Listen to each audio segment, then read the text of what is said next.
Aujourd'hui, je vous donne 5 astuces simples qui viennent de la photo argentique à adapter dans votre pratique photo de tous les jours en numérique. Parce qu'on le sait, c'est parce qu'on fait de la photo argentique qu'on est meilleur photographe. C'est tout. Il y a pas de s'il y a un débat et je veux pas le lancer, c'est une vanne. On se calme. Moi, j'ai commencé la photographie avec la photographie argentique et ça m'a appris beaucoup de choses et ça m'a appris notamment beaucoup de choses sur une pratique numérique. Je vais vous donner des tips qui viennent de l'argentique et essayer de les importer dans votre pratique numérique pour voir si ça peut vous permettre de changer votre manière de faire et de vous permettre d'appréhender différemment la prise de vue en photo. Salut à toutes et à tous, moi c'est Thomas App. Sur cette chaîne, je parle photographie et plus particulièrement photographie argentique, mais ça m'arrive de parler d'autres trucs, ça m'arrive de faire des jeux télé, bref. Je vous invite à vous abonner à cette chaîne si vous êtes intéressé par ce sujet. La première chose que vous pouvez faire, qui est un classique, en argentique, on ne choisit pas son ISO. Enfin, on le choisit au moment du chargement. Et donc, ce que je vous invite à faire pour votre prochaine sortie photo ou les prochaines sorties photo, c'est d'avoir un ISO fixe. Et oui, fini le 12800 ISO. Fini, parce que c'est pas possible. Vous choisissez un ISO fixe entre 25, admettons, et 800. Votre ISO le plus haut, c'est 800. Et à partir de là, vous allez voir que vous allez devoir faire des photos drastiquement différemment parce que vous ne pouvez pas voir dans le noir. Et oui, même si vous avez un Sony, vous arrêtez à 800, c'est tout, c'est comme ça. Réglez un ISO fixe sur votre boîtier au moment de la prise de vue, ça vous donne vraiment l'impression que vous avez chargé une pellicule et parce que dans votre pellicule, vous ne pouvez pas changer l'ISO. Si vous êtes dans des conditions de lumière qui sont trop faibles pour l'ISO que vous avez, vous allez devoir compenser à l'exposition, soit avec l'ouverture, soit avec la vitesse pour avoir une photo correctement exposée et suffisamment de lumière qui arrive sur votre capteur. Ça, c'est la première astuce, l'ISO. Vous pouvez faire les... Si il y a des boss, ils pourront faire les 5 astuces en même temps et vous m'envoyez un message pour me dire si ça a fonctionné ou pas. Parce que peut-être que ça, c'est des astuces que je vous donne. Vous n'êtes pas obligé de toutes les faire en même temps. Mais là, en gros, on essaye de faire un pack, un preset argentique juste pour vos prises de vue. La deuxième astuce, c'est celle-là. J'ai vu ça, il y a quelques youtubeurs, enfin on m'en a parlé. Vous vous souvenez de ça ? 16 Go. Ça fait combien de temps que vous n'avez pas utilisé une carte mémoire de 16 Go? Insérez une carte mémoire de 16 Go dans votre appareil photo numérique et vous allez voir que vous pourrez faire des photos, mais de manière très limitée. On n'en serait pas à 36 poses, peut-être que vous allez pouvoir en faire un peu plus, peut-être que vous allez devoir baisser la qualité de vos photos, parce que vous n'allez pas pouvoir shooter en RAW avec une 16 Go, où là, vous allez vraiment faire comme de la chambre, vous allez faire 6 vues et ça va être réglé. D'utiliser une carte SD avec un faible stockage, ça va vous pousser à sélectionner vos photos au moment de la prise de vue et exactement comme en argentique, d'avoir un nombre de vues drastiquement limité. Donc, je sais que ça fait mal. Les 12800 ISO, ils sont interdits. 12800 ? Ouais. Les 12800 ISO, ils sont interdits. Et la carte SD 128 Go aussi.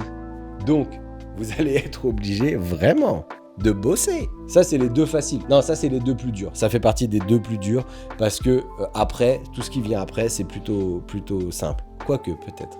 Je sais pas. Si vous soutenez cette chaîne sur Tipeee, vous pourrez rejoindre notre groupe Team App sur Discord. Ce sont vos soutiens qui me permettent de ne pas être dépendant des marques et de la monétisation YouTube. Et je tiens à remercier chaleureusement toutes les personnes qui me soutiennent déjà. Troisième astuce argentique pour changer votre manière de faire des photos, c'est de passer en mode manuel. Si vous êtes là depuis longtemps, vous savez que c'était le nom de mon émission. Parce que je m'appelle pas Manuel, on va pas parler de mode, mais je m'appelle Thomas et on va parler photographie argentique. Et donc le mode manuel, c'est le mode qui va vous pousser à choisir entre votre vitesse ou votre ouverture à chaque prise de vue. Devoir ne pas compter sur le mode priorité ouverture ou priorité vitesse. Ça, c'est pas vraiment un truc que de l'argentique, parce qu'en argentique, on a des boîtiers qui ont priorité vitesse et priorité ouverture, mais je me dis que d'aller vers le full manuel, si vous n'avez pas l'habitude, ça va encore plus vous ralentir et encore plus vous pousser à vous poser la question de quelle est la priorité pour vous entre la vitesse et l'ouverture et qu'est-ce qui vaut le mieux dans la scène que vous prenez. Parce que quand on est en priorité vitesse, par exemple, parfois, c'est pas nécessaire parce que on n'est pas dans des situations où la vitesse d'obturation nécessite d'être haute ou je ne sais quoi. Il y a des situations où en fait vous vous retrouvez, vous êtes en priorité vitesse mais vous faites de l'architecture et le truc c'est qu'un bâtiment ça bouge pas et peut-être que dans ce cas-là faut être en priorité ouverture et accepter que on baisse un peu sa vitesse à un 125e, un 250e parce que c'est ok, tu vois.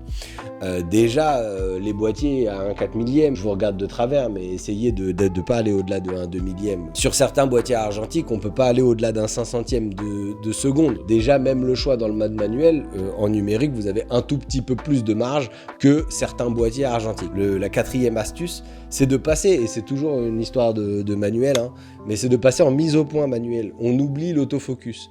Je sais qu'il y a des appareils photo argentiques qui ont l'autofocus. Si vous voulez vraiment essayer de retrouver le temps de la prise de vue et le temps de la mise au point, c'est de passer en mode mise au point manuel et d'essayer de trouver où est-ce que vous faites votre point sans utiliser la machine. On va pas revenir à l'âge de pierre, ça va aller. On est d'accord qu'on est là pour essayer de changer notre approche de la photographie.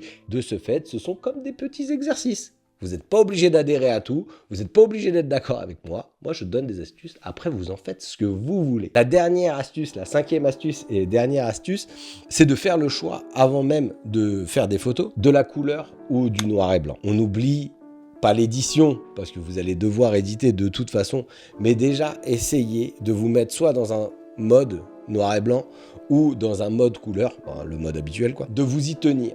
Si une demi-journée vous dites tiens j'aimerais tester de faire des photos en noir et blanc plutôt que je fais des photos et après je vois si elles rendent bien en couleur ou si elles rendent bien en noir et blanc. Non. Exactement comme en argentique, vous imaginez que vous allez charger une pellicule dedans. Pour celles et ceux qui ont des presets Fuji ou des presets Ricoh, c'est très facile de le faire, mais même sur tous les boîtiers Sony, Canon, etc., vous avez forcément un mode monochrome que vous allez pouvoir un petit peu ajuster pour avoir un truc pas trop gris, pas trop flat, mais ça peut être déjà un premier départ, et si vous l'avez pas et que vous avez trop peur quand même de machin, vous pouvez toujours vous dire non mais là j'essaye de penser photo noir et blanc ou j'essaye de penser photo couleur. Voilà, c'était mes 5 astuces pour changer votre approche de la photographie argentique. Alors, est-ce qu'il y en a parmi vous qui vont tester les 5? Si oui, j'attends vos promesses en commentaire, je vous en tiendrai rigueur. N'hésitez pas à envoyer vos photos, à nous partager vos photos pour nous dire ah j'ai essayé ton truc, c'est bien, c'est pas mal, ouais c'est à chier, j'ai la 16 Go, elle rame. Envoyez-moi vos retours. Si vous souhaitez d'autres astuces pour changer votre approche de la photographie,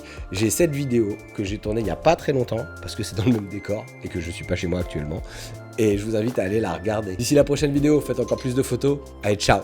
Vous avez kiffé les fans de Manuel Mode, j'espère que vous avez kiffé.